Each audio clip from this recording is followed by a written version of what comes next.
잠깐 같이 기도드리겠습니다.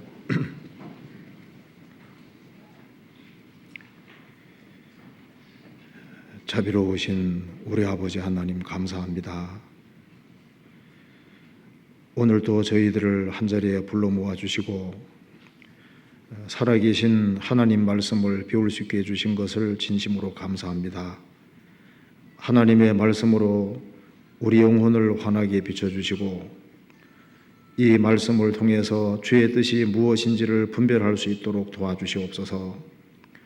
그리고 주님께서 우리에게 허락하신 그 크신 은혜와 사랑을 더 확실히 깨달아 알 수 있도록 도와주시고 우리가 주 안에서 어떻게 행할 것을 알 수 있도록 도와주시옵소서. 교회가 계획한 모든 일 가운데 주님이 앞서 행해 주시고 또 주 안에서 저희들을 다 귀하게 쓰임받을 수 있도록 도와주시옵소서. 특별히 해외에서 선교하는 그 모든 손길에 주님이 함께해 주시고 주의 역사와 능력을 나타내 주옵소서. 오늘 이 시간 우리에게 필요한 말씀을 허락해 주시고 이 말씀이 영혼 깊이 새겨질 수 있도록 도와주시옵소서. 주 예수 그리스도 이름으로 기도하옵나이다. 아멘. 성경 사무엘상입니다. 사무엘상 4장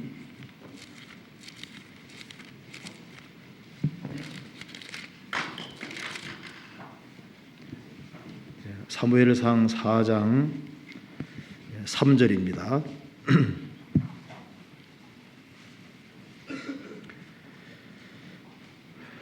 제가 읽겠습니다. 백성이 진으로 돌아오매 이스라엘 장로들이 가로되 여호와께서 어찌하여 우리로 오늘 블레셋 사람 앞에서 패하게 하셨는고 여호와의 언약궤를 실로에서 우리에게로 가져다가 우리 중에 있게 하고 그것으로 우리를 위하여 우리 원수들의 손에서 구원하게 하자 하니 이에 백성이 실로에 보내어 그룹 사이에 계신 만군의 여호와의 언약궤를 거기에서 가져왔고 일리의 두 아들 홈니와 비누아스는 하나님의 궤와 언약궤와 함께 거기 있었더라. 5장입니다. 5장 1절. 블레셋 사람이 하나님의 궤를 빼앗아 가지고 에벤에셀에서부터 아스도드에 이르니라. 블레셋 사람이 하나님의 궤를 가지고 다곤 당에 들어가서 다곤의 곁에 두었더니 아스도 사람이 이튿날 일찍 일어나 본즉 다곤이 여호와의 궤 앞에서 엎드러져 그 얼굴이 땅에 닿았는지라. 그들이 다곤을 일으켜 다시 그 자리에 세웠더니 그 이튿날 아침에 그들이 일찍 일어나 본즉 다곤이 여호와의 궤 앞에서 엎드러져 얼굴이 땅에 닿았고 그 머리와 두 손목은 끊어져 문지방에 있고 다곤의 몸뚱이만 남았더라. 6절. 여호와의 손이 아스돗 사람에게 음중이 더하사 독종의 재앙으로 아스돗과 그 지경을 쳐서 망하게 하시니 아스돗 사람들이 이를 보고 가로되 이스라엘 신의 궤를 우리와 함께 있게 못할 것이라. 그 손이 우리와 우리 신 다곤을 친다 하고. 거기까지입니다. 반갑습니다. 저번 주에 집회를 잘 끝내셨죠? 오늘은 이게 저번 주에 집회가 끝났기 때문에 우리가 구원에 대해서 다시 한번 깊이 생각해 보려고 합니다. 그래서 하나님의 궤가 들어올 때라는 그 제목으로 같이 한번 생각을 해보겠습니다. 성경에서 이 하나님의 언약궤는 아주 중요한 위치를 차지하고 있습니다. 그 하나님의 언약궤는 바로 하나님의 임재를 상징하는 겁니다. 그래서 이 법궤와 관련되는 이야기는 우리에게 아주 중요한 교훈이 됩니다. 성경 속에 보면은 법궤는 조각목으로 만들고 거기에다 금으로 입혔습니다. 항상 조강복은 인성을 가리키는 것이고 이제 황금은 신성을 가리키는 겁니다. 그래서 이 법궤는 예수님의 그림자가 되는 거예요. 법궤가. 그래서 이 법궤를 통해서 하나님이 자신이 어떤 분인지를 나타내 주신 겁니다. 그래서 여기 이제 성경에는 법궤와 관련되는 이야기가 많이 기록이 되어 있는데요. 이걸 한번 같이 생각을 해보겠습니다. 먼저 여기 사무엘상 4장에 보면은 이스라엘과 블레셋이 전쟁을 하게 됩니다. 그런데 이제 이스라엘 민족이 블레셋과 싸우다가 패하게 되는 거예요. 패하니까 우리가 어째서 하나님 백성인데 블레셋 사람에게 패했을까? 그래서 실로에 있는 하나님의 언약궤를 가져와서 전쟁에서 승리하자 하고 실로에 있는 하나님의 언약궤를 가지고 이제 전쟁에 가져가는 거예요. 가져가는데 전쟁에서 결국은 패합니다. 패하고 홈리와 비나하스는 죽게 됩니다. 이 하나님의 언약궤를 가지고 갔는데도 불구하고 이스라엘은 패하고 법궤는 블레 사람에게 빼앗기게 됩니다. 여기서 우리가 제일 먼저 중요한 사실을 알 수 있습니다. 법궤는 하나님을 대신하는 겁니다. 법궤 통해서 하나님이 어떤 분인지를 보여주는 거예요. 이 당시에 이스라엘 백성들은 신앙생활이 엉망이었습니다. 그래서 그들은 전쟁에서 패했을 때 왜 패했을까 그 원인을 발견하고 참으로 그들은 회개하고 하나님께로 복귀해야 되는데 이스라엘은 자신들이 전쟁에 패한 원인을 깊이 생각하지 않았습니다. 단지 법궤를 이용해서 전쟁에 승리하려고 했던 겁니다. 그런데 하나님께서 전면 역사해 주지 않았던 거예요. 그래서 결국은 법궤가 빼앗기게 됩니다. 여기서 우리가 알 수 있는 기본적인 사실은 이스라엘은 법궤를 이용하려고 했지만은 하나님은 이용당하지 않으셨잖아요. 세상의 모든 신들은 인간이 조작하고 부릴 수가 있습니다. 근데 성경의 하나님은 그렇지를 않은 거예요. 드라빔이라는 거 다 아시죠? 드라빔은 휴대용 신입니다. 좀만 해야죠. 그래서 이제 언제든지 가지고 다니면서 어려움이 있을 때마다 자기가 붙잡고 복달라고 빌고 휴대하고 다닐 수 있는 신입니다. 세상의 모든 종교가 신을 이용해서 자기가 복받으려고 하고 그 신을 이용해 먹고 신을 부리려고 하는 것이 사람의 기본적인 특징인데요.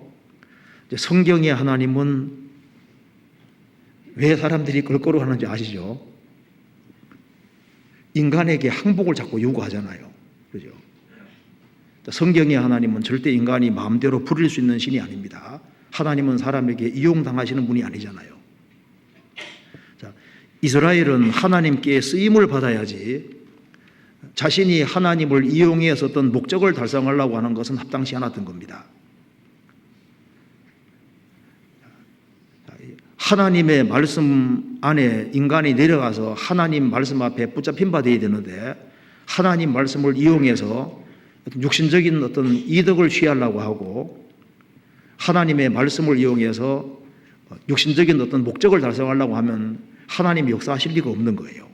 여기 이스라엘 백성들은 하나님의 법궤를 이용해서 전쟁에서 이기려고 했던 겁니다. 그런데 하나님께서는 이용당하지를 않았습니다. 이 성경을 읽으면 읽을수록 성경의 하나님은 인간이 부릴 수 있는 신이 아닙니다. 인간이 하나님 앞에 굴복하도록 만드시는 그런 하나님이신 거예요. 그리고 이제 법궤를 빼앗겼는데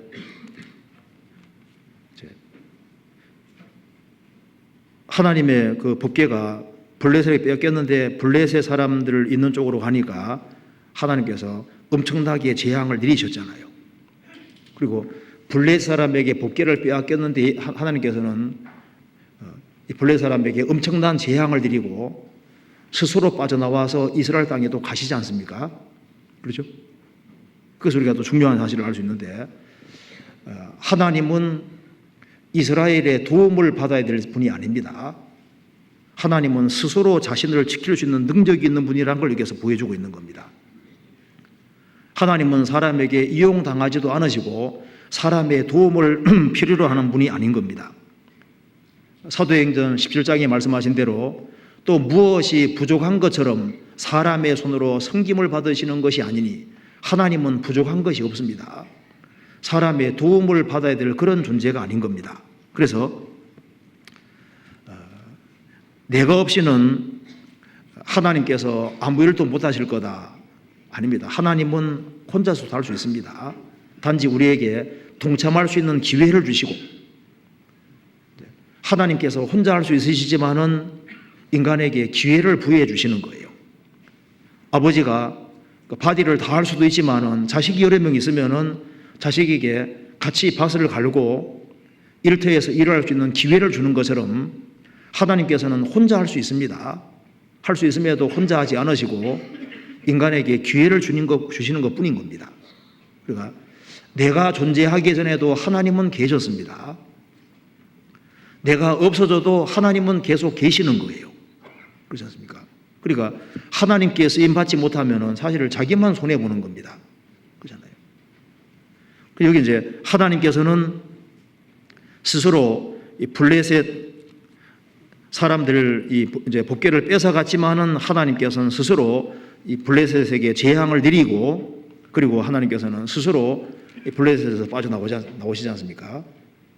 스스로 자기를 지킬 수 있는 능력이 있는 분인 겁니다. 자, 이스라엘은 하나님의 백성임에도 불구하고 하나님께서 크게 역사를 나타내지 않으셨잖아요. 자, 여기 블레셋에서는 하나님이 엄청난 재앙을 내리셨는데 이스라엘 사람들이 법궤를 이용할 때는 하나님께서 역사 나타내지 않았습니다. 하나님의 법궤는 우리가 아는 대로 법궤를 매야만 됐잖아요. 다윗이 법궤를 수레에 싣고 올 때는 하나님과 충돌했습니다. 법궤는 반드시 매야 되는 겁니다. 여호와의 기구를 맨다는 말이 성경에 계속 나와 있습니다. 법궤는 이스라엘 사람들 항상 앞에 있어야 되고 앞서가고 또 이스라엘이 하나님 앞에 굴복할 때 역사를 나타냈던 겁니다. 그렇잖아요. 자, 그래서 여기에 이 법궤는 우리에게 중요한 교훈들을 많이 줍니다. 자, 먼저 법궤가 있다는 것은 이스라엘에게 엄청난 축복이었습니다. 이 법궤가 오벳 에돔의 집에 들어갔습니다. 그때 하나님께서 이 오벳 에돔 집에 복을 주셨다고 되어 있죠. 먼저 한번 찾아봅시다. 사무엘하 6장 보시겠습니다. 사무엘하 6장 11절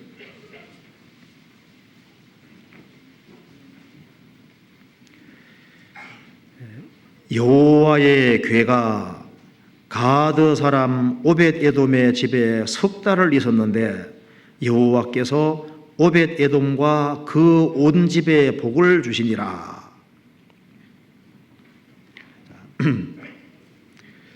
여호와의 궤가 가드 사람 오벳 에돔의 집에 겨우 석 달밖에 안 있었습니다. 석 달을 있었는데 오벳 에돔만 복을 받은 것이 아니라 오벳 에돔과 그 온 집에 복을 주시니 그래 되죠.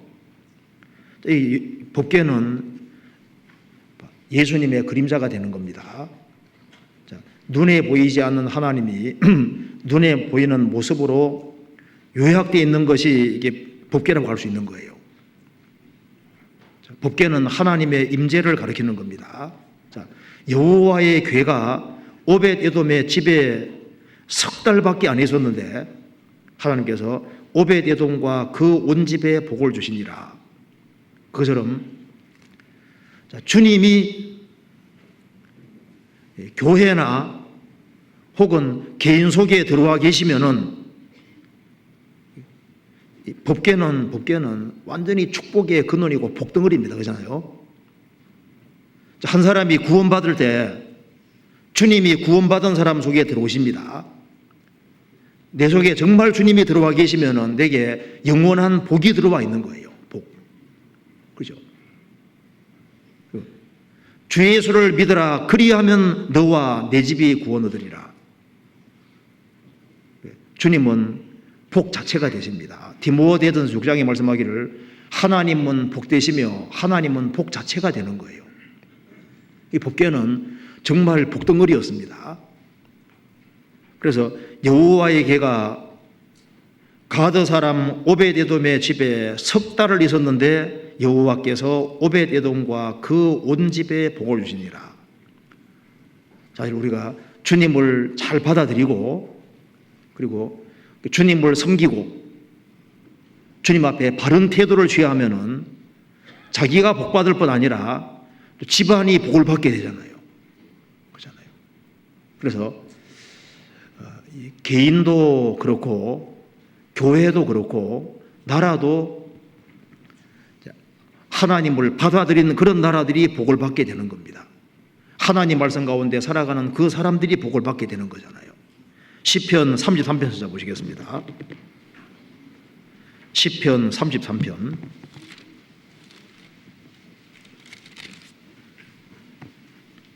12절입니다.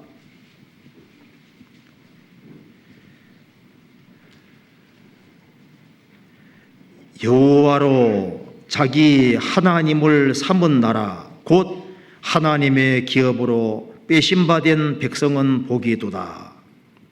여호와로 자기 하나님을 삼은 나라 곧 하나님의 기업으로 빼심받은 백성은 복이도다. 그래서 하나님을 성경의 하나님을 정말 받아들이고 하나님 중심으로 되어 있는 나라들은 실제로 복을 받았습니다. 그 대표적인 나라가 원래 미국이잖아요.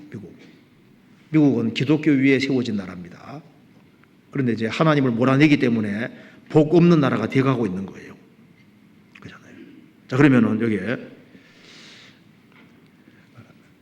이 법궤는 이 복덩어리입니다. 복의 근원이거든요. 그렇잖아요. 그런데 이 법궤는 수레에 실으면 안 되잖아요. 그렇죠? 법궤는 반드시 매도록 되어 있거든요. 그래서 우리가 또 중요한 교훈을 받을 수 있는데요. 왜 하나님께서 법궤를 매라 그랬을까? 매는 건 좀 힘이 드는 거잖아요. 이제 원래 수레라고 하는 것은 사람을 고생 덜 시키려고 수레가 있는 겁니다. 그렇죠? 그래서 수레에 싣고 오면 힘이 덜 들잖아요. 근데 법궤만은 이거 반드시 메고 가야 되는 겁니다. 그래서 우리가 기본적으로 알 수 있는 사실은 하나님을 섬기는 데 있어서 가능하면 고생 안 하려고 하고 수고 안 하려고 하고 하나님께서 편안하게 살라고 하는 그런 마음 가지면요, 그게 크리스찬으로 합당하지 않은 겁니다. 이 법궤를 메고 갈 때 멀리 갈 때는 힘들 거 아니에요. 그잖아요. 법궤도 무겁거든요. 무겁지만은 메고 가야 되는 거예요. 근데 주님이 또 식물 주시니 그렇게 크게 무거운 것도 아닙니다. 근데 사람은 신앙생활 하면서도 이 다윗이 법궤를 가져올 때 수레에다 실었잖아요. 근데 그것이 남의 모습이 아니고 우리도 자꾸 편하게 신앙생활을 하려고 하는 그런 경향이 있는 것 같아요. 그 법궤를 매는 그 수고를 하기를 싫어하는, 그래서 가능하면 요령을 피우고 아주 요령껏 신앙생활을 하고 가능하면 고생 안 하려고 하고, 근데 그게 합당하지 않은 겁니다. 뭐든지 나를 따라오려거든 자기 십자가를 지고 나를 쫓을 것이니라. 성경에서는 자기 십자가가 주어져 있고 자기 십자가를 지고 나를 쫓으라고 말씀하셨습니다. 그렇잖아요. 그래서 편한 대로 살고 자기 방법대로 아주 수레에 싣고 편안하게 살아가려고 신앙생활 그렇게 생각하면 합당치 않은 겁니다. 사실 크리스찬은 고생하도록 부르심을 받은 사람들이기 때문에 고생과 수고할 것을 각오하면, 오히려 각오하면은 신앙생활이 훨씬 편할 수 있는 거예요. 그렇잖아요. 자, 사무엘상 5장 다시 보시겠습니다.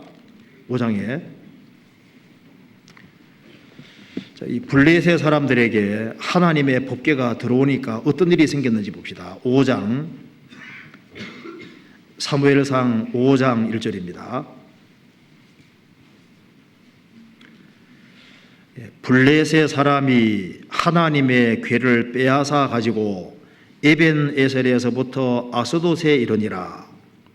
블레셋 사람이 하나님의 궤를 가지고 다곤의 당에 들어가서 다곤의 곁에 두었더니 아스돗 사람이 이튿날 일찍 일어나 본즉 다곤이 여호와의 궤 앞에서 엎드러져 그 얼굴이 땅에 닿았는지라. 참 재밌는 얘기죠. 다곤 신이 이제 물고기처럼 이제 사람 얼굴인데 밑에는 물고기 바른 물고기처럼 생겼습니다. 근데 그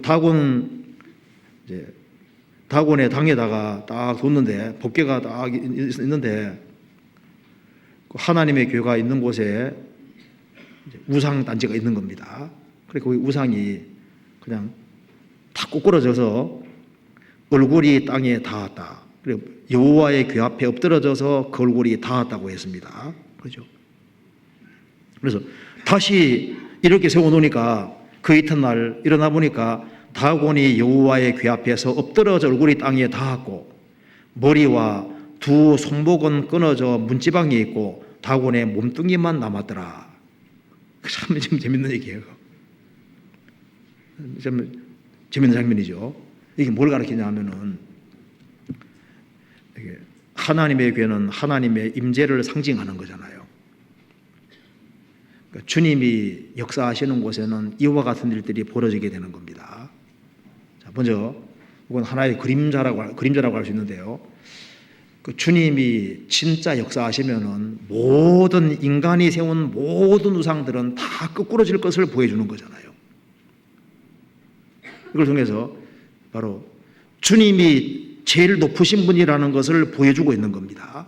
그리고 이게 머리도 잘리고, 자, 제일 처음에는 얼굴이 땅에 닿았는데 다시 세워놓으니까 머리가 탁 끊어졌죠. 그리고 이제 두 손목도 탁 끊어졌습니다. 자, 머리 끊어지고 손목 두 개가 잘라지면요, 그 완전히 무능한 존재가 되어버리는 거잖아요. 그렇죠? 그래서 주님 역사하시면은 심판하시면 이와 같은 일들이 있게 되는 겁니다. 즉 주님을 대적하는 모든 세력은 다 영원히 멸망한다는 것을 미리 보여주시는 겁니다. 자, 그러면 여기서 우리가 생각해 볼 것이 있습니다. 자, 하나님의 궤는 바로 눈에 보이지 않는 하나님을 이렇게 표현해 준 것이 되는데요. 이것이 예수님의 그림자도 되는 겁니다. 그렇잖아요. 그러면은 하나님의 궤가 블레셋 다곤의 당에 들어가니까 이런 일들이 생겼잖아요. 얼굴이 땅에 탁 닿아버렸고, 그렇죠? 땅에 닿았고, 이제 나중에는 머리도 잘라지고, 손도 꼬꾸러지고, 손도 잘라지고 다 잘려졌습니다. 그것처럼 우리가 구원 받을 때도 이거 반대 비슷한 현상이 벌어지는 거예요. 성경 찾아봅시다. 여기에 여호와의 하나님의 궤가 여기에 들어가니까 이런 일들이 생겼잖아요. 그렇다면은 주님이 구원받은 사람 속에 들어오시면 무슨 일이 생길까요? 성경 찾아봅시다. 시편 24편입니다.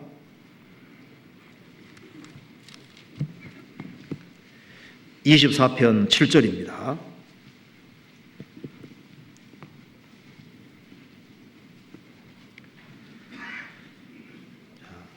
문들아 너희 머리를 들지어다. 영광의 영원한 문들아 들릴지어다. 영광의 왕이 들어가시리로다. 영광의 왕이 뉘시뇨. 강하고 능한 여호와시오. 전쟁에 능한 여호와시로다. 문들아 너희 머리를 들지어다. 영원한 문들아 들릴지어다. 영광의 왕이 들어가시리로다. 영광의 왕이 뉘시뇨. 만군의 여호와께서 곧 영광의 왕이시로다. 문들아, 사람의 마음 문을 향해서 하는 말씀입니다. 청중 향해서 하는 말씀이죠. 문들아 너희 머리를 들지어다. 영원한 문들아 들릴지어다. 영광의 왕이 들어가시리로다. 영광의 왕이 뉘시뇨. 강하고 능한 여호와시오. 전쟁에 능한 여호와시로다. 한 사람이 구원받을 때 주님이 구원받은 사람 속에 들어오시는 겁니다. 법궤가 이스라엘 땅에 있는 것처럼, 이 블레셋 사람 속에 들어가는 것처럼 한 사람이 구원받을 때 주님께서 구원받은 사람 속에 들어오시는 거예요. 죄 사함을 얻으라. 그리하면 성령을 선물로 받으리니, 죄를 사함 받은 사람 속에 성령이 선물로 들어와 계십니다. 그런데 거듭난 사람에게는 주의 성령이 들어와 계십니다. 주합한 자는 한 영이 되잖아요. 그래서 여기 말씀하기를 영광의 왕이 들어가시리로다. 영광의 왕이 뉘시뇨. 강하고 능한 여호와시오. 전쟁에 능한 여호와시로다.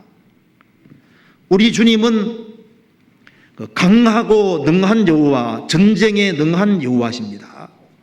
그래서 한 사람이 구원받으면은 약한 것처럼 보여도 약한 존재가 아닙니다. 질그릇 안에 보화가 있는 것처럼 이 질그릇 속에 가장 귀한 분이 들어왔어요. 주님이 들어왔습니다. 그럼 주님이 들어와 계시면은 어떤 일이 안 벌어질까요? 다시 한번 생각해 봅시다. 여기 사무엘상 5장 다시 한번 봅시다.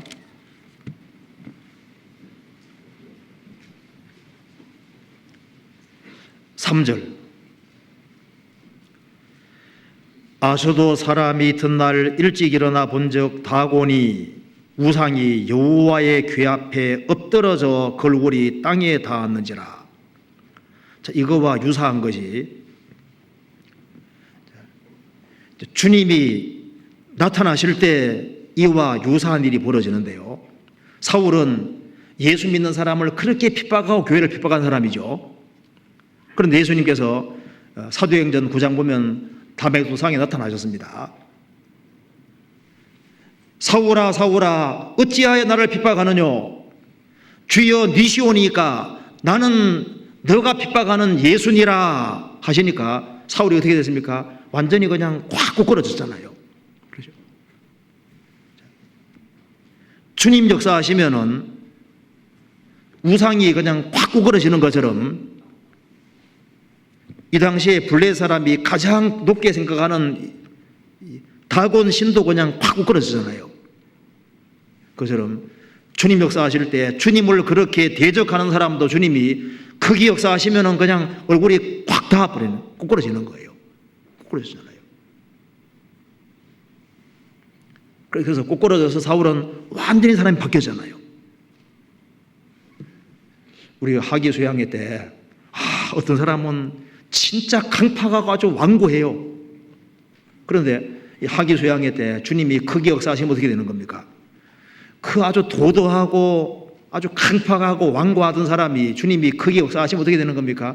그냥 확 꼬꾸러져서 그 얼굴이 땅에 닿았는지라. 여호와의 궤 앞에서 엎드러져서 그 얼굴이 땅에 닿았는지라.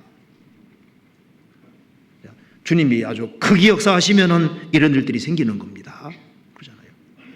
자, 사도행전 9장 찾아봅시다.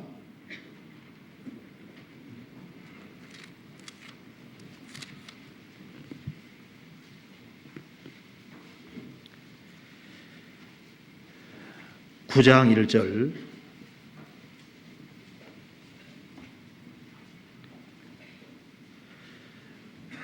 사울이 주의 제자들에 대하여 여전히 위협과 살기가 등등하여 대제사장에게 가서 다메섹 여러 회당에 갈 공문을 정하니 이는 만일 그 돌을 쫓는 사람을 만나면 물론 남녀하고 결박하여 예루살렘으로 잡아오려 함이라.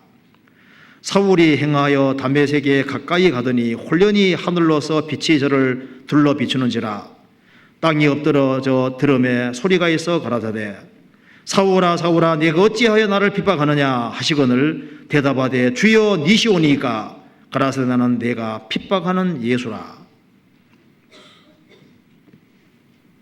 설기등등한 사울이 주님이 한번 역사하시니까 확 구부러지잖아요. 그래서 주님이 역사하시면은 주의 대적도 구부러지고, 주님 역사하시면은 주님 앞에, 법궤 앞에 탁 얼굴을 엎드리고 확 구부러진다는 게 뭡니까? 우리 신앙생활 하면서도 주님 역사하시면 주님 발 앞에 무릎을 꿇고 탁 굴복하게 되는 거예요. 동방박사들이 예수님 앞에 경배하는 것처럼 주님 역사하시면은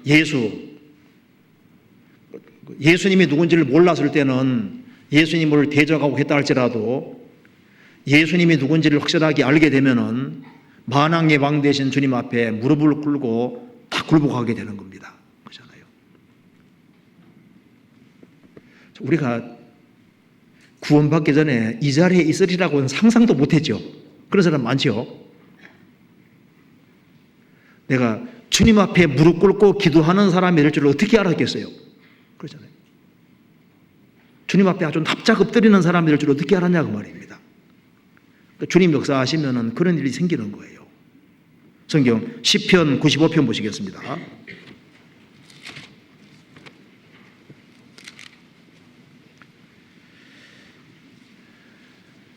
5절 6절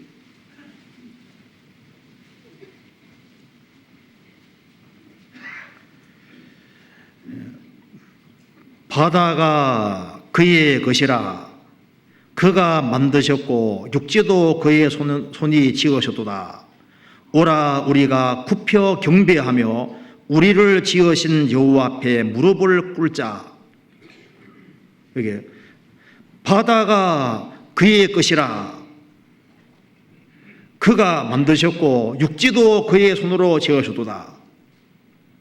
지구만 보더라도 지구에 있는 그 바다가 그의 것이라 육지도 그의 손으로 지으셨도다. 오라 우리가 굽혀 경배하며 우리를 지으신 여호와 앞에 무릎을 꿇자. 무릎을 꿇는 게 너무 당연한 겁니다. 그런데 주님 역사하실 때 주님 앞에 무릎을 꿇는 일이 생기게 되는 거예요. 우상은 완전히 박살나 버렸잖아요. 그리고 여기 사무엘상 5장 다시 한번 봅시다.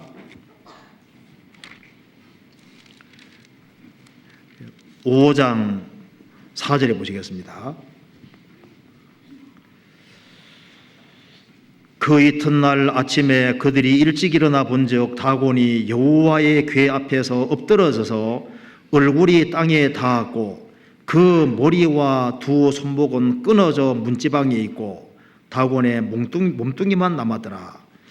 그 머리가 끊어졌다고 했습니다. 그러니까 주님이 법궤가 역사하니까 다곤 신 머리가 톡 끊어졌잖아요. 그렇죠? 자, 그것처럼 우리 신앙생활 속에서도 주님이 들어오시면은 주님 역사하시는 곳에는 꼭 이와 유사한 일들이 있는 겁니다. 주님이 우리 속에 역사하시면은 주님이 뭐가 되시는 겁니까? 주님이 항상 강하게 역사하는 곳에는 주님이 머리가 되시는 거예요. 자기 머리가 잘라지게 되어 있는 겁니다. 그렇잖아요.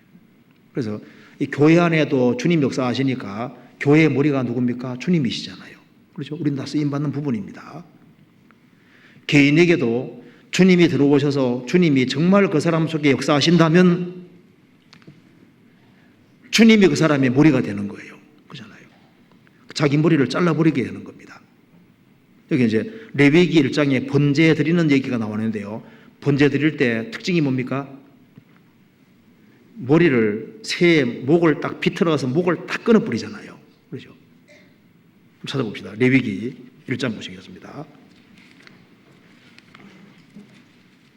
레위기 1장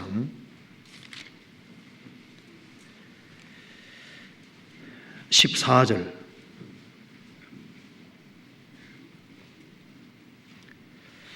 만일 여호와께 드리는 예물이 새의 번제이면 산비둘기나 집비둘기의 새끼로 예물을 삼을 것이요 재화장한 그것을 단으로 가져다가 그 머리를 비틀어 끊고 단 위에 불살하고 피는 단 곁에 흘릴 것이니, 그 머리를 딱 비틀어서 탁 끊어버리잖아요. 자, 그것처럼 우리 신앙생활 속에서도 주님이 우리 속에 역사하시면은 주님은 반드시 머리가 되시기 원하시거든요. 주님 머리가 되는 게 맞잖아요. 우리 개인 속에서도 주님이 머리가 되기 원하시는 겁니다. 그래서요,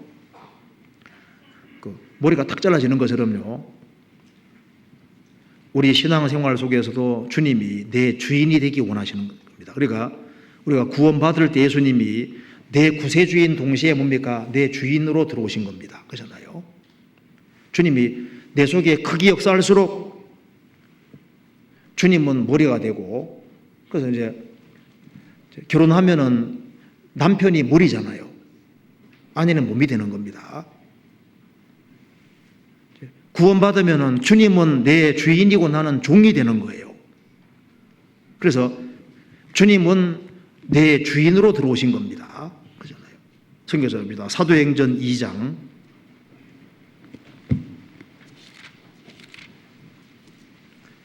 2장 36절입니다.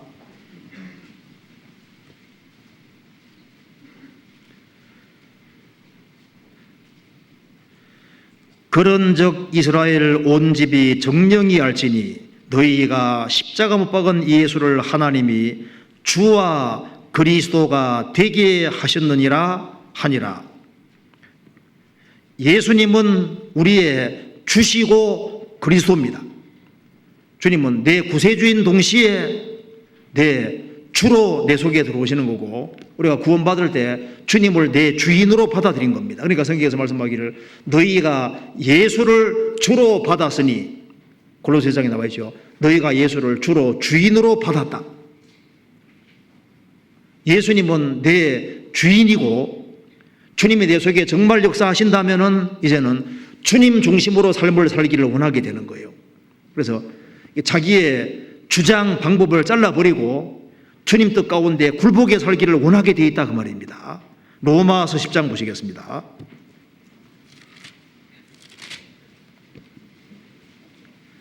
(10장) 9절입니다.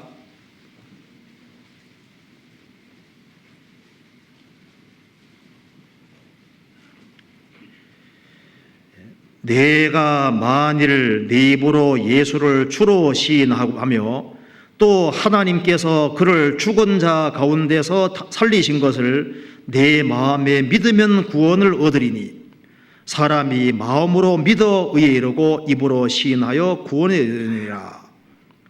여기 보면은 내가 만일 내 입으로 예수를 주로 시인하며 또 하나님께서 그를 죽은 자 가운데 살리신 것을 내 마음에 믿으면 구원 얻으리니, 예수를 주로 시인하며 구원받으면은 예수님이 내 주인입니다. 주십니다.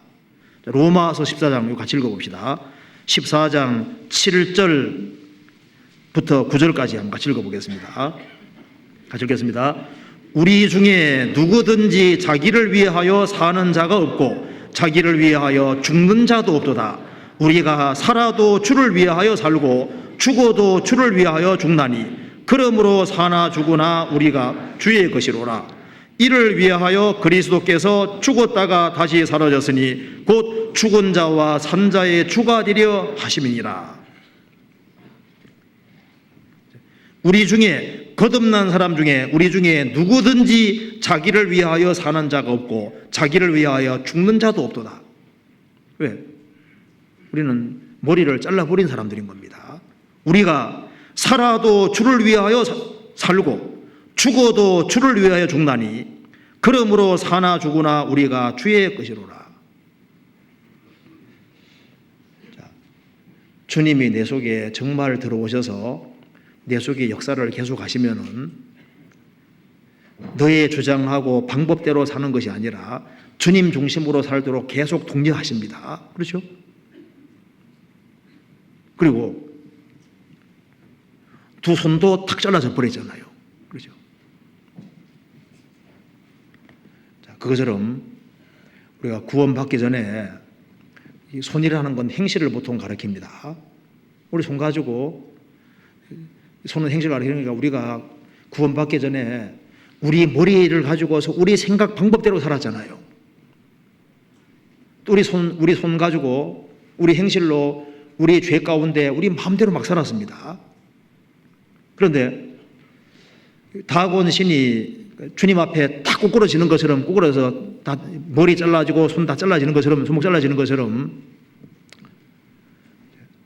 그와 유사한 일이 구원받은 사람에게도 비슷하게 벌어지잖아요. 주님이 속에 들어오시면은 주님 내 속에 역사하셔서 구원받기 전에 우리 손 가지고 온갖 죄를 짓고 살았습니다. 우리 행실로 우리 원하는 대로 살았잖아요. 그래서 주님께서 그걸 잘라내 버리시고 이제 우리에게 새로운 손을 주시고 새로운 발을 주시고 우리가 주님 안에서 바르게 행하도록 바꿔 가시잖아요. 그래서 성경에서 이 손이 보통 행실을 가르치고 있습니다. 한번 찾아봅시다. 이사야 1장 보시겠습니다. 이사야 1장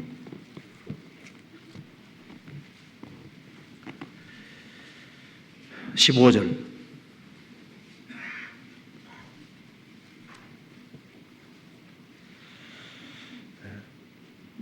너희가 손을 펼 때 내가 눈을 가리우고 너희가 많이 기도할지라도 내가 듣지 아니하리니 이는 너희의 손에 피가 가득함이라. 너희가 손을 펼 때 내가 눈을 가리우고 너희가 많이 기도할지라도 내가 듣지 아니하리니 이는 너희 손에 피가 가득함이라.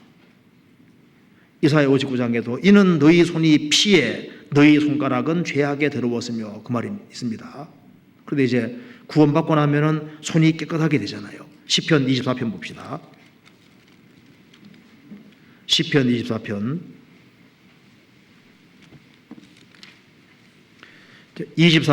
7절부터 10절까지는 주님이 속에 들어오시는 것을 얘기를 하고 있는데요. 주님이 들어오시면은 4절 같이 읽어보겠습니다. 곧 손이 깨끗하며 마음이 청결하며 뜻을 허탄한 데 두지 아니하며 거짓 맹세치 아니하는 자로다. 자, 주님이 구원받은 사람 속에 들어오시면은 곧 손이 깨끗하며 행실이 깨끗하게 바뀌는 거예요. 그리고 마음이 청결하며 뜻을 허탄한 데 두지 아니하며 거짓 맹세치 아니하는 자로다. 성령께서 우리 영혼 속에 들어오시면은 우리 중심을 바꾸시고 마음을 바꾸시기 때문에 손도 바꿔지고 행실도 바꿔지게 되는 겁니다. 그렇잖아요. 여기 다시 한번 찾아봅시다. 사무엘상 5장 4절에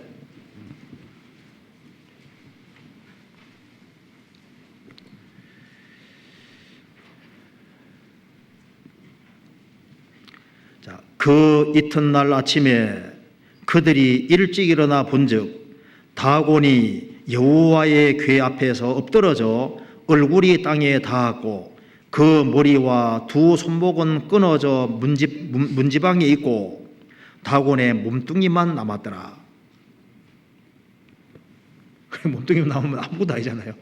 자, 머리 잘라지고 두 손목 다 끊어지고 이제 누가 누군지 이제 뭔지 모르게끔이지 않습니까? 목 잘라지고 그러면 몸뚱이밖에 안 남잖아요. 자, 주님이 아주 강하게 역사하시니까 우상 단지도 이렇게 바뀌어 버렸습니다. 그렇죠? 근데 이거 보면 좀 생각나는 것이잖아요.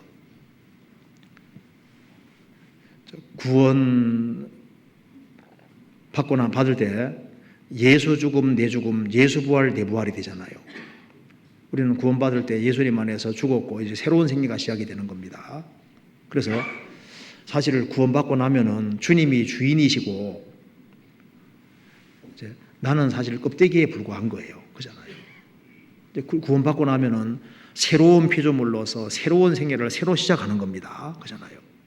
그래서 구원받고 나면은 참 신기한 것은 내 눈도 내 눈이 아닙니다. 그러죠? 내가 그전에 보던 눈하고 좀 달라졌죠? 그 좀 느끼죠? 그죠? 내가 구원받기 전에 분명히 내가 하늘도 많이 봤고 나무도 많이 보고 많이 봤거든요. 봤는데 구원 딱 받고 보니까 내가 보는 하늘이 아닌 거예요. 내가 보는 나무들이 아닙니다. 그래서 야, 이게 하나님 만드셨구나 아주 실감이 나는 거예요.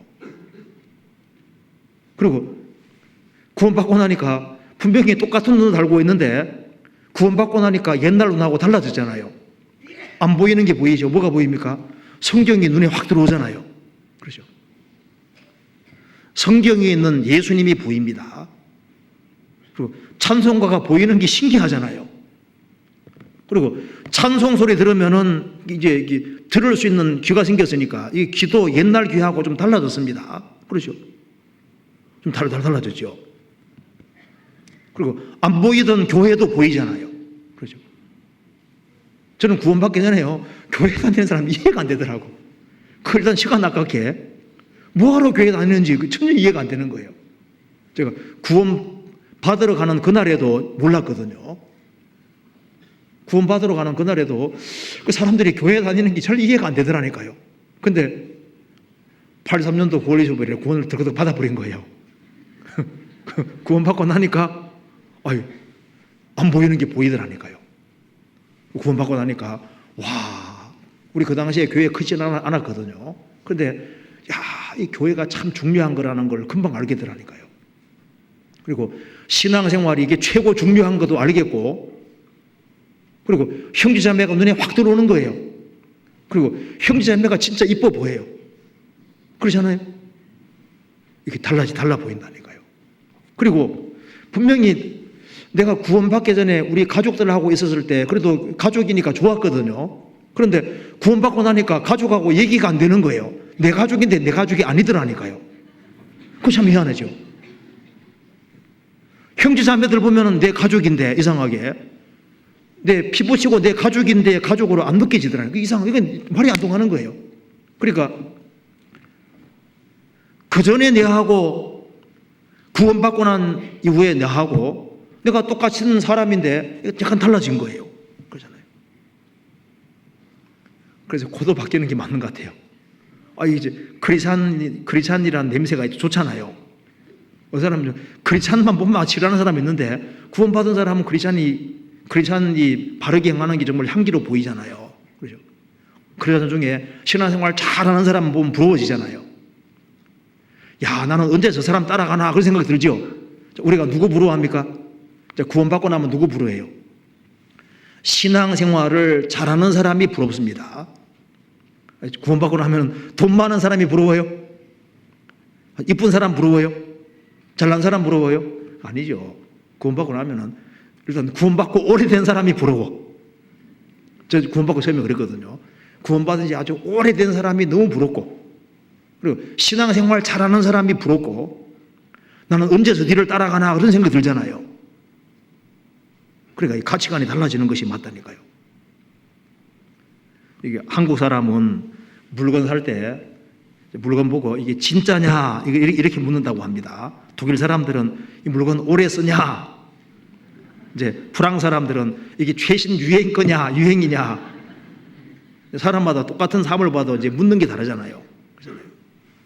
이제 구원 받고 나면은 이게 달라지는 거예요. 참 신기해요. 그래서 분명히 내인데 내가 아닌 거예요. 그렇죠? 분명히 옛날 내인데 옛날 내가 아니고 달라진 것이 있습니다. 그렇잖아요. 구원받았기 때문에 그런 것이 있는 거예요. 그래서 구원받은 사람 기본적인 특징이 뭐냐 하면요, 주님을 주인으로 딱 받아들여요.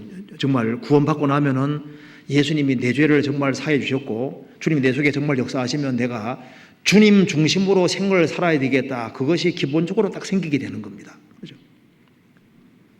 나를 구원해 주신 주님을 위해서 내가 뭐라도 정말 보답해야겠다. 그런 마음이 올라오게 돼 있거든요. 그래서 구원받은 증거 중에 첫 번째는 죄를 사함받은 확신, 그리고 내가 내 속에 성령이 역사하시는 걸 알지 않습니까? 그리고 이제 안 보이던 것이 보이기 시작하고 새로운 가치관이 생기고 하는데, 이게 먼저 주님, 여기 보면 법궤가 들어오니까 주님 앞에 탁 꿇어져 가지고 머리가 탁 잘라져 버리잖아요. 구원받고 나면은 주님 중심이 되는 것이 맞는 거예요. 자, 갈라디아 2장 써봅시다. 갈라디아서 2장 20절. 자, 같이 읽어봅시다. 2장 20절 같이 읽겠습니다. 내가 그리스도와 함께 십자가에 못 박혔나니 그런즉 이제는 내가 산 것이 아니요 오직 내 안에 그리스도께서 사신 것이라. 이제 내가 육체 가운데 사는 것은 나를 사랑하사 나를 위하여 자기 몸을 버리신 하나님의 아들을 믿는 믿음 안에서 사는 것이니라. 내가 그리스도와 함께 십자가 못 박혔나니 그런즉 이제는, 구원받고 난 이후에는 이제는 내가 산 것이 아니요 오직 내 안에 그리스도께서 사신 것이라. 나는 몸뚱아리에 불과하다, 그 말이잖아요.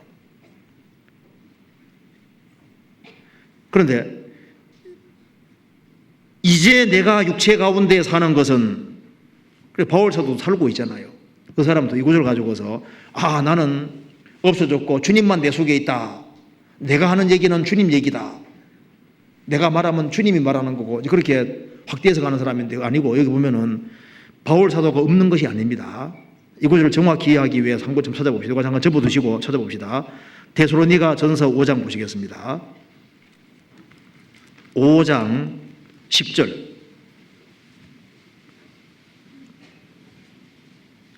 5장 10절을 보시겠습니다.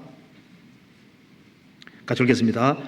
예수께서 우리를 위하여 죽으사 우리로 하여금 깨든지 자든지 자기와 함께 살게 하려 하셨느니라.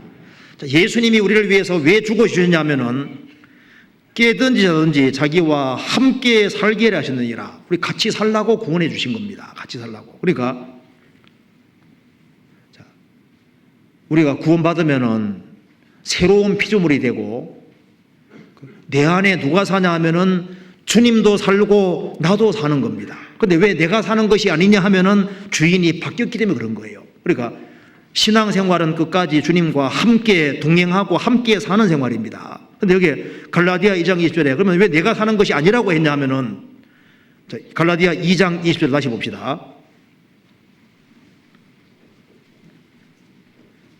20절에 내가 그리스도와 함께 십자가 못 박혔나니 그런즉 이제는 내가 산 것이 아니요 오직 내 안에 그리스도께서 사신 것이라. 이제 내가 육체 가운데 사는 것은, 자, 바울 사도도 살고 있죠.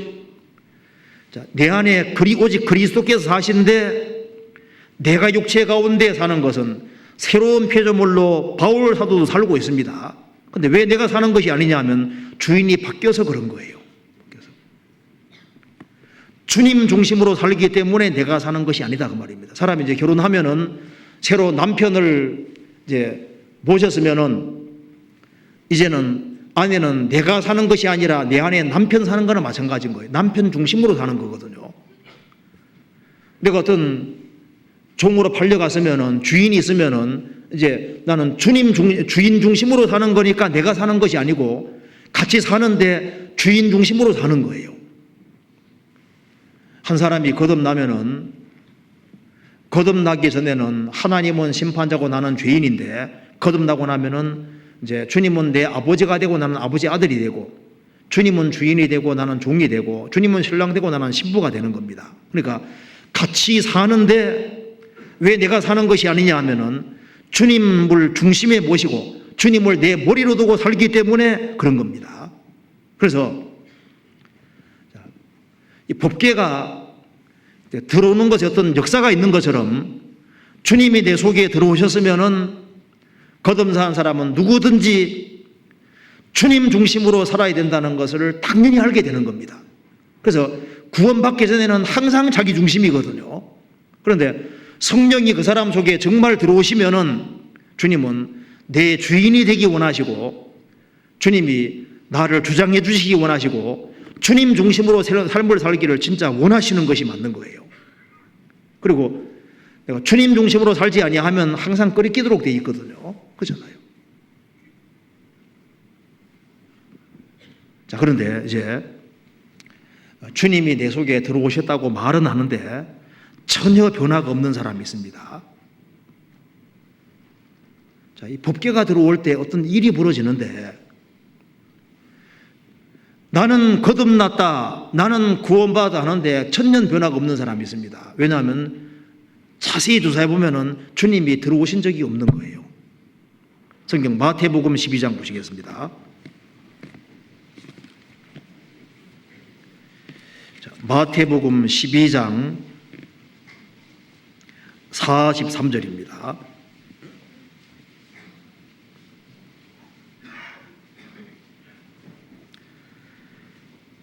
더러운 귀신이 사람에게서 나갔을 때 물 없는 곳으로 다니며 쉬기를 구하되 얻지 못하고 이에 가로되 내가 나온 내 집으로 돌아가리라 하고 와보니 그 집이 비고 소재되고 수리되었거늘 이에 가서 저보다 터악한 귀신 7을 데리고 들어가서 거하니 그 사람의 나중 형편이 전보다 더욱 심하게 되느니라. 이 약한 세대가 또한 이렇게 되리라. 한 사람에게 더러운 귀신이 있었는데요, 이 사람이 착하게 살라고 하니까 아이고 이 집에 있기 싫다고 나가버린 거예요. 그래서 이제 물 없는 곳으로 다니며 쉬기를 구하되 얻지 못하고 이에 내가 나온 내 집으로 돌아가리라 하고 와보니까 그 집이 여전히 비어 있는 거예요. 이게 중요한 말이 44절에 그 집이 비고 주인이 빨리 들어와야 되는데 안 들어와 있는 거예요. 그리고 이게 소재되고 수리되었거늘 그 집을 열심히 소재했다는 것은 쓸고 닦았다는 얘기죠. 그리고 수리되었거늘 뜯어 고친 거예요. 기독교는 소재하고 수리하는 것 주된 것이 아닙니다. 주인이 들어와 있는 얘기 중요한 문제인 거예요. 그러니까 예수님 당대, 예수님이 이 약한 세대가 또한 이렇게 되리라 그러죠. 예수님 당대 유대인들은 이방인과 다르게 누구보다도 깨끗하게 살려고 노력했습니다. 여기에 소재했다는 것은 청소했다는 얘기인데 유대인들은 율법대로 살려고 노력하고 율법대로 살려도 깨끗하게 살려고 노력해서 방을 열심히 쓸고 닦는 것처럼 착하게 살려고 무진장 노력했잖아요. 그리고 소재하고 수리되었다. 집이 허른 곳이 있으면 뜯어 고치는 것처럼요, 자신들을 개도시키려고 무척 노력을 한 거예요. 그런데 율법지키려고 노력하고 자신을 뜯어 고치고 경건한 사람으로 만들려고 노력은 했는데 정작 예수님이 오셨는데 예수님을 안 받아들였잖아요. 그래서 이에 가서 저보다 더 악한 귀신 7을 데리고 들어가서 거하니 그 사람의 나중 형편이 전보다 더욱 심하게 되느니라. 그래서 예수님 당대 유대인들, 그렇게 가장 경건하게 살려고 했던 유대인들, 자신을 그렇게 뜯어 고쳤던 유대인들이 예수님을 배척해 버렸잖아요. 그렇죠? 그러면서 이 약한 세대가 또한 이렇게 되리라. 이게 남의 얘기가 아닙니다. 지금도 보세요. 우리나라 기독교가 참 많고 기독교 교회도 많고, 그래서 매 주일마다 듣는 얘기가 뭡니까? 야, 착하게 살아라, 하나님 말씀대로 살아라, 술 먹는 사람 술 먹지 말고 담배 피우는 담배 피우지 말고 나쁜 버릇 뜯어 고치고 다 가르쳐 줍니다. 그런데 기독교의 핵심은 주님이 그 사람 속에 들어가느냐가 제일 먼저 중요한 거거든요. 중생이 제일 중요한 문제입니다. 거듭났느냐, 주님이 내 속에 정말 들어오셨느냐. 그런데 속죄를 받아야만 들어오시거든요. 그러니까 주님이 내 속에 들어왔고 나는 거듭났다고 하는데 죄를 사함받은 적이 없는 거예요. 예수님이 공생의 당시에 소자야 너의 죄 사함 받았느니라, 죄를 정말 사함 받는 일이 있거든요. 그리고 죄를 사함 받은 경험이 참으로 있는 사람은, 주님이 내 죄 사해 주신 것이 성령으로 말미암아 믿어진 사람은 자기만큼 행복한 사람이 없다는 걸 알잖아요. 그리고 성령이 딱 들어오시면은 분별력이 생기게 돼 있거든요. 그런데 주님을 안다고 하는데 주님이 들어온 적이 없는 거예요. 근데 이것이 남의 얘기가 아니다 그 말입니다. 자, 이걸 성경에서 인용해서 이렇게 말하고 있습니다. 찾아봅시다. 베드로후서 2장입니다.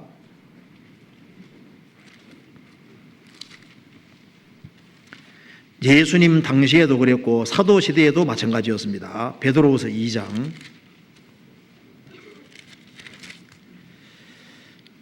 20절입니다.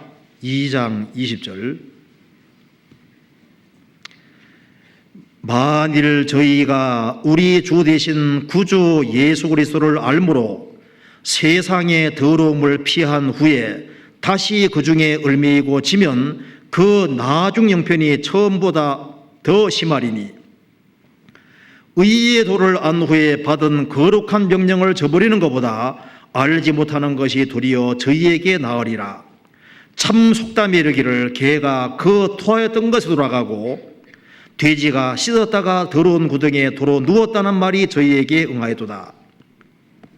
이 당시에도 사람들이 죄 가운데 살다가 예수님을 알고 이제 예수님을 자기 어떤 삶의 모델 케이스로 생각을 해서 예수님처럼 닮아보려 살려고 노력을 했습니다.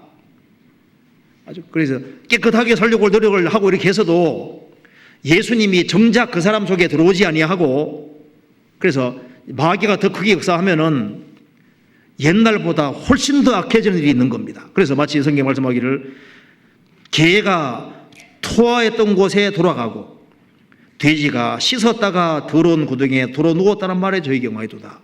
한때는 예수 믿어보려고 했는데 그 사람 속에 거듭남이 이루어지지 아니하면은 주님이 그 사람 속에 들어오지 아니하면은 여전히 개가 더러운 걸 조금 피했다가 여전히 개니까 더러운 곳으로 돌아가는 거예요. 돼지가 겉은 씻었지만은 속이 바뀐 것이 아니니까 다시 돼지로 돌아간다 그 말입니다. 그러니까 한때 예수를 믿는 것처럼 보였지만은 그 사람 속에 정말 중생 거듭나는 것이 이루어지지 않았으면은 훨씬 더 주님 대적자가 될 수도 있는 거거든요. 그렇잖아요. 그리고 주님이 내 속에 들어오셨으면은 그때부터 그 사람이 성경이 이해되기 시작하고 주님을 무엇보다도 사랑하게 되고 정말 교회를 사랑하게 되고 형제매를 사랑하게 되고 그리고 불신자들 보면 정말 불쌍하게 보이게 되고 가치관이나 뭐가 다 바뀌어지게 되잖아요. 그래서 법궤가 들어오는 것처럼 주님이 내 속에 정말 들어오셨느냐 이것이 아주 중요한 문제가 되는 겁니다. 성경 말씀하기를 너희가 믿음이 있는가 너희 자신을 시험하고 너희 자신을 확정하라. 예수 그리스도께서 너희 안에 계신 줄을 너희가 스스로 알지 못하느냐. 그렇지 않으면 너희가 버리운 자니라. 같이 신앙생활을 하는 것처럼 보이지만은 참으로 하나님을 안 믿는 사람이 있습니다. 오바마 대통령에 대해서 하는 것과 오바마를 개인적으로 아는 건 다른 것처럼 예수님에 대해서는 많이 들었는데 예수님이 내 속에 들어온 것은 다른 얘기잖아요. 그래서 하나님을 믿는 것처럼 보이는데 진짜 하나님을 안 믿는 사람이 있을 수 있습니다. 제가 그래 보니까 이런 말이 나오더라고요. 세상에서 이 세상에서 가장 악한 생물이 있다면 무신론자일 것이다. 그는 도둑놈보다 더 악하다.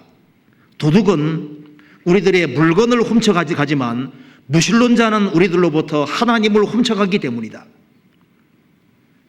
그 사람에게서 하나님을 빼버리면은 모든 희망과 미래를 다 훔쳐간다는 거예요. 무신론 이건 정말 무서운 겁니다. 그렇잖아요.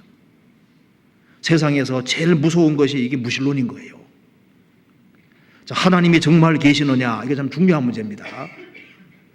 하나님이 계시면은 세상에서 가장 무서운 것이 뭘까요?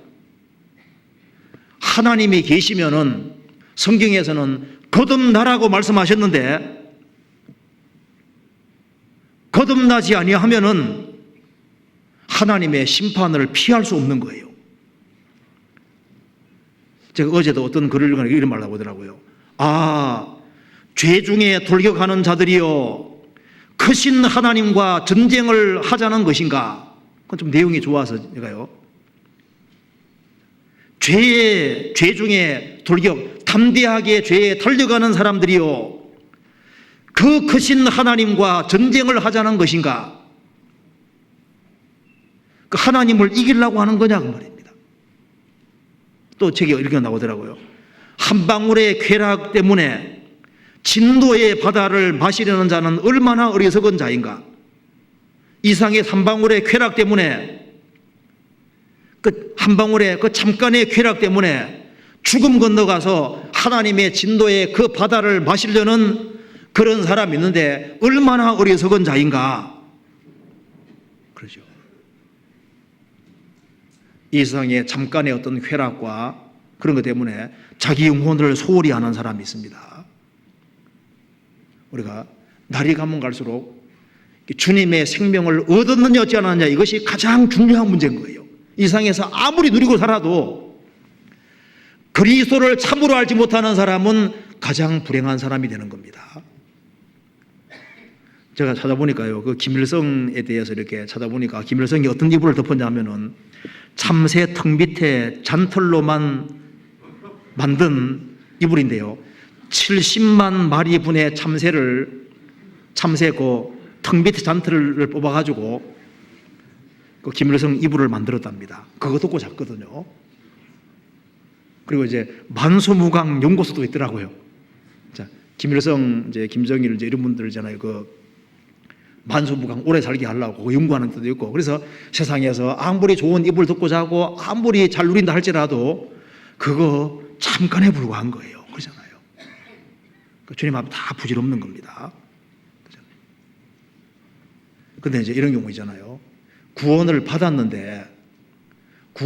받았으면은 정말 주님 중심으로 삶을 살아야 되는데, 구원을 진짜 받았음에도 불구하고 주님과 멀어진 사람이 있을 수 있습니다. 이 법궤하고 멀어지는 것처럼 주님과 멀어지는 사람은 다시 법궤를 모시는 것처럼 주님 중심으로 바꿔야 되는 겁니다. 성경 한번 찾아봅시다. 시편 132편 봅시다.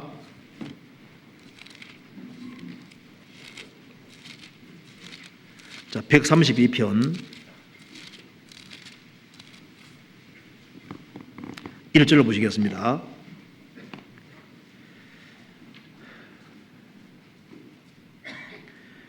여호와여, 다윗을 위하여 그의 모든 근심한 것을 기억하소서.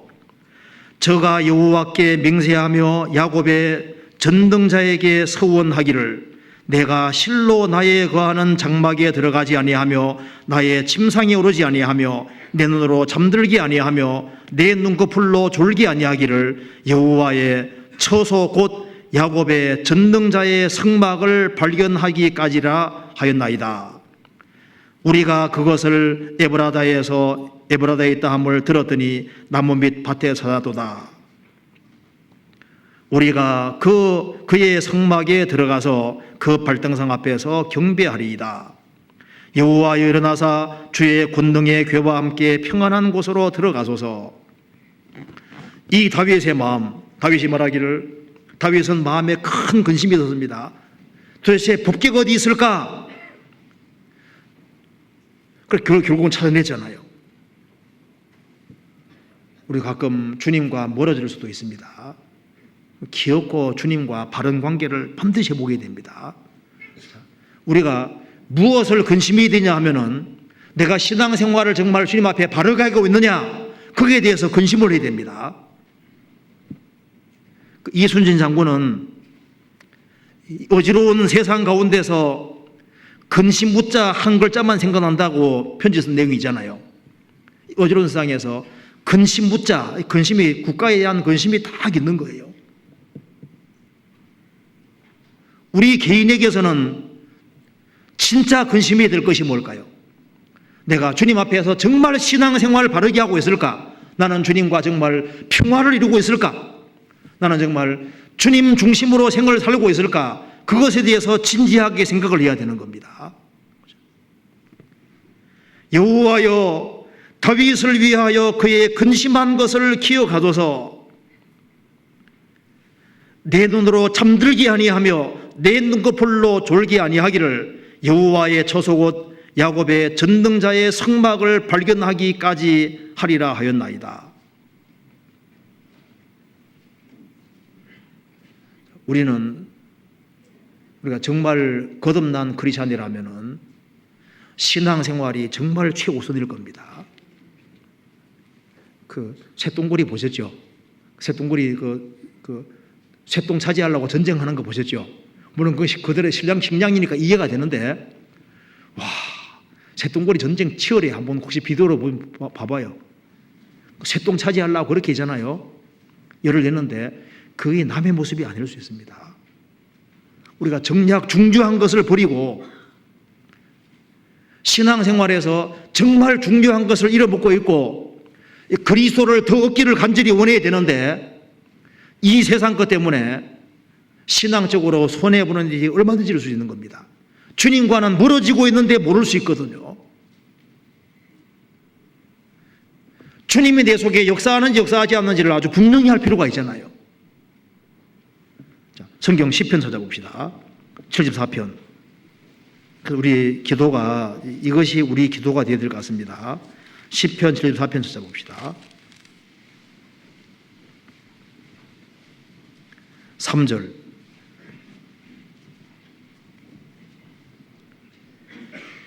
영구히 파멸된 곳으로 주의 발을 트집소서.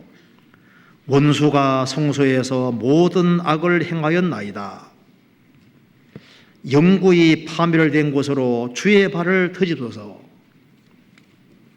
하나님께서 이스라엘 백성들을 떠나니까 이스라엘의 성전이 완전히 박살나 버렸습니다.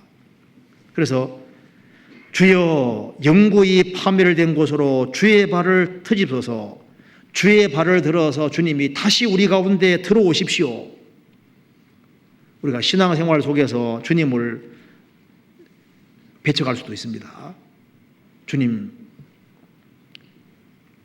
내 신앙생활이 엉망이 되고 있는데 하나님, 나를 구원하셨사오니 영구히 파멸된 곳으로 주의 발을 들어서 내 속에 들어오셔서 강력히 역사해 주십시오. 그런 말과 유사한 겁니다. 주님, 주의 발을 들어서 우리 가운데 강하게 역사해 주셔서. 주님이 이 세상에 들어오셨을 때 바다 위를 걸으셨잖아요. 베드로도 바다 위를 걸었습니다. 그렇죠. 주님이 우리 속에 역사하실 때 우리도 세상에 살지만 세상에 속한 자가 아닌 겁니다. 주님이 우리에게 역사하시면은 우리도 주 안에서 정말 귀하게 쓰임받는 삶을 살 수도 있는 거예요. 영구히 파멸된 곳으로 주의 발을 드집소서. 주님이 우리 속에 들어오셔서 우리를 주장해 주십시오. 우리의 죄를 통제해 주시고 우리로 하여금 이 세상을 밝게 도와주시고 이 세상에 빠지지 않게 도와주시고 내게 환난과 역경과 어려움이 있다 할지라도 주님이 주의 발을 들어서 우리 가운데 들어와 주십시오. 역사해 주십시오. 그러면 환난과 역경이 있다 할지라도 법궤가 가는 곳에는 강물이 갈라졌잖아요. 주님 역사하시면 문제가 있지만 문제를 헤쳐나갈 수 있는 겁니다. 여기 16절을 보시겠습니다.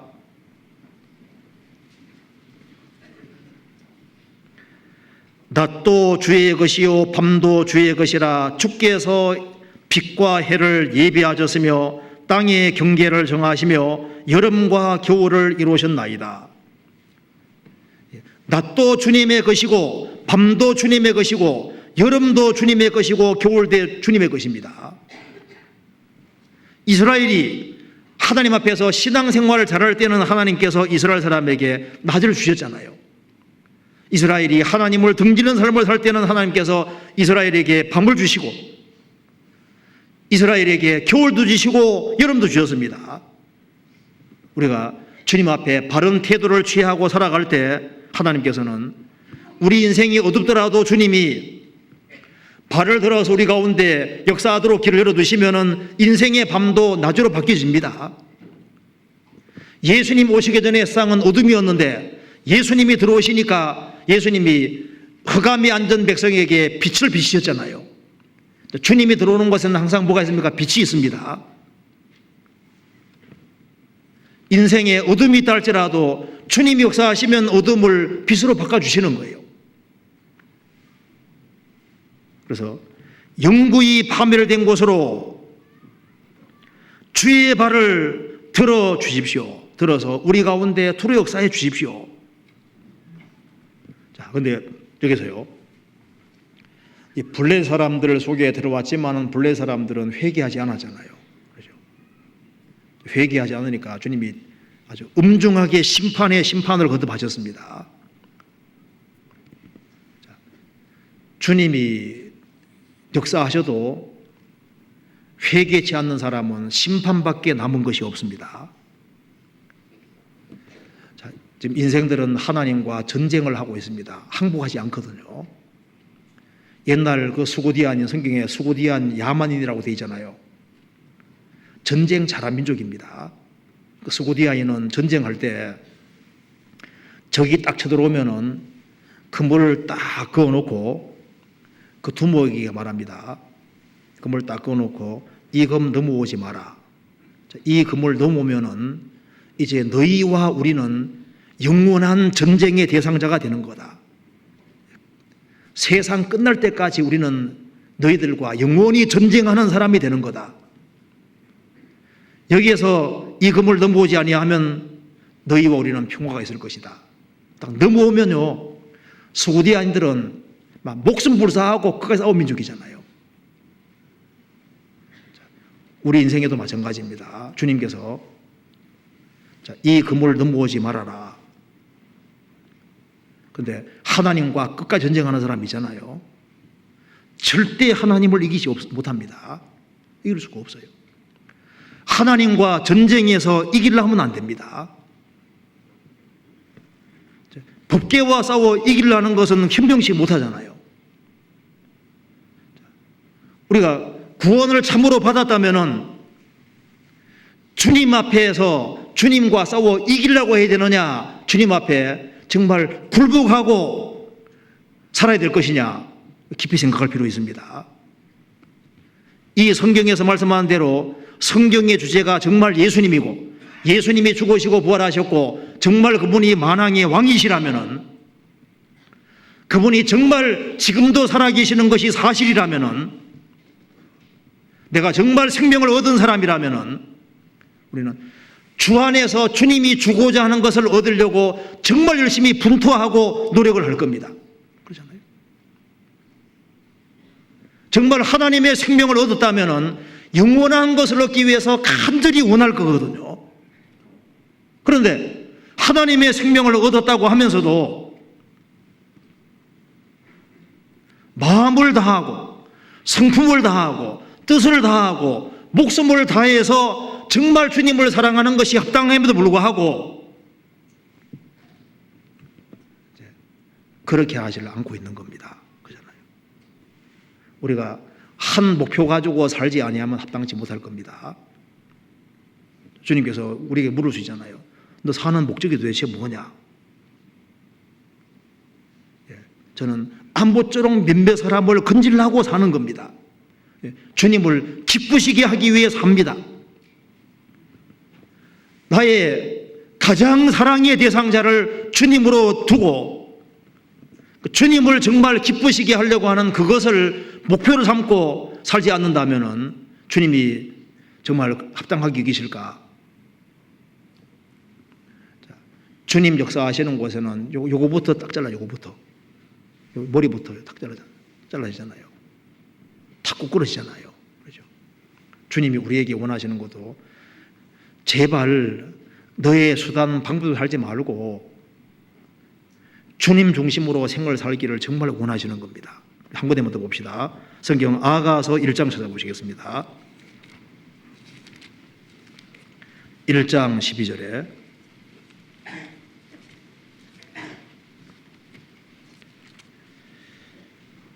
12절 같이 읽어보겠습니다. 왕이 상에 앉았을 때 나의 나도 기름이 향기를 토하였구나.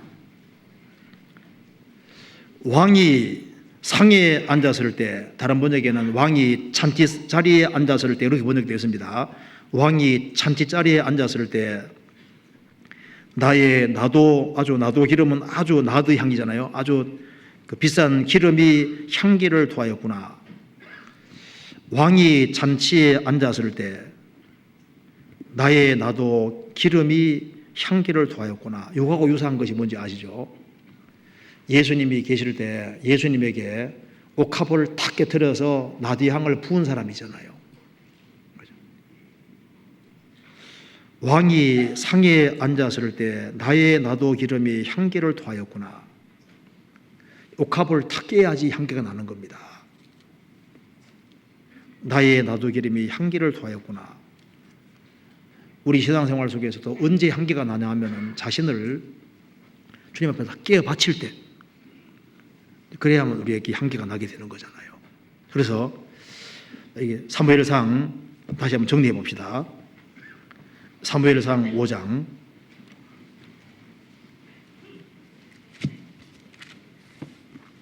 자, 여기서 우리가 몇 가지를 교훈받을 수 있습니다. 제일 먼저 블레 사람과 전쟁이 있을 때 법궤를 가지고 전쟁했음에도 불구하고 패했잖아요. 그렇죠? 그러니까 하나님을 이용해 먹으려고 하는 그 시도는 다 그만둬야 되는 겁니다. 하나님은 결코 인간에게 이용당하지 않습니다. 우리 마음속에 혹시라도 하나님을 어떤 이용하려고 그리고 하나님을 내가 육신의 목적으로 어떤 이용하려고 하는 그거 자체는 합당하지는 않습니다. 그리고 하나님은 스스로 자기를 지킬 능력이 있어요. 우리가 하나님을 도와준다고 생각하는 건 합당하지 않습니다. 제가 구원받고 처음에 구원받은 게 너무너무 좋아서 성경 하나도 알고 구원받았으니까요. 혹시 성경에 틀린 것이 나올까 봐 굉장히 걱정을 많이 했습니다. 왜냐면 틀리면 내 소망도 끝나버리는 거니까. 그런데 걱정을 많이 했는데 다 읽고 나니까 내가 괜한 걱정했더라니까요. 하나님은 자기를 지켜주는 능력이 있습니다. 아무의 도움이 필요 없어요. 그런데 하나님께서 우리에게 하나님은 전능하신 분이지만은 우리에게 동참할 수 있는 기회를 주시고 하나님께서 전도하실 때도 우리를 도구로 사용하시고 우리의 헌신을 하나님이 이용하시잖아요. 하나님은 혼자 할 수도 있지만은 전도라는 미련한 걸 통해서 사람을 구원시키는 겁니다. 그잖아요. 그리고 하나님께서 인간에게 기회를 주시는 거예요. 그잖아요. 그리고 이 법궤가 이 블레 사람들 속에 들어올 때도 역사 나타내셨고 이스라엘 속에서 역사하시잖아요. 그래서 법궤가 가는 곳마다 주님께서 역사와 능력 나타내실 때 어떤 일이 벌어지게 되는 겁니다. 법궤가 여기 들어오니까 우상이 확 구부러진 것처럼 우리 신앙생활 속에서도 주님이 우리 삶 속에 들어오시면은 우리도 주님을 주님으로 경배하고 높이게 되고 머리가 잘리는 것처럼 구원받은 사람도 주님이 내 속에 역사하시면은 야 이제는 내 뜻대로 마옵시고 아버지대로 하옵시고 주님을 우리 삶의 머리로 두게 되잖아요. 그리고 죄 짓던 손목도 탁 끊어지고 이제는 이 손이 주님께 영광 돌리는 그런 손으로 바뀌어지고 그러잖아요. 그리고 주님 중심으로 삶을 살게 되는 겁니다. 그러잖아요. 그래서 내 속에 정말 주님이 들어와 계시느냐 이것이 성경의 가장 핵심에 속하는 겁니다. 그럼 주님이 언제 들어오시느냐? 죄를 사함받은 사람 속에 성령이 선물로 들어오시고 성령이 선물로 들어오시면 내 속에 작업을 시작하시는데요. 이제 그래서 시간 지나면 조금 바뀌어지는 겁니다. 그런데 성령이 이제 확실히 구원받지 못한 사람은요, 세월 지나도 안 바뀌게 돼 있는 거예요. 그래서 내가 아무리 지나도 안 바뀌진다 하면요, 혹시 내가 구원 안 받은 게 아닌가 생각하고 다시 점검을 해야 됩니다. 그리고 전도집회 자꾸 하는 이유도 자기의 구원 문제를 확실히 해야 되기 때문입니다. 거잖아요. 그리고 이거 구원이 그렇게 중요하냐? 죽음 앞에서 봐요. 제일 중요한 게 뭡니까? 거듭났냐 안 거듭났냐, 이게 제일 중요한 문제가 되는 거잖아요. 그렇죠? 그리고 거듭난 것이 확실한 사람은 주님께 영광 돌리는 그것이 가장 큰 소원일 것이고, 그래서 이 법궤가, 이스라엘 법궤를 잘만 모시면은 완전히 복덩어리였잖아요. 그렇죠? 그것처럼 우리 신앙생활도 마찬가지입니다. 주님이 내 속에 들어오셨는데 내가 주님을 어떻게 대접하느냐, 주님을 어떻게 모시느냐, 주님을 가장 귀하게 여기고 가장 높이고, 그리고 주님을 정말 섬기는 태도를 가지고 살고 주님을 정말 높이면은 너와 내 집이 구원받고 주님이 그 사람에게 축복을 나타내 주시는 거예요. 축복을. 그래서 주님이 내게 방문하신 것은 내게 정말 좋은 걸 주려고 방문하신 겁니다. 내 죄만 사해 준 것도 고마운데 내 속에 들어오신 것은 내게 복을 주려고 하시는 거예요. 복을.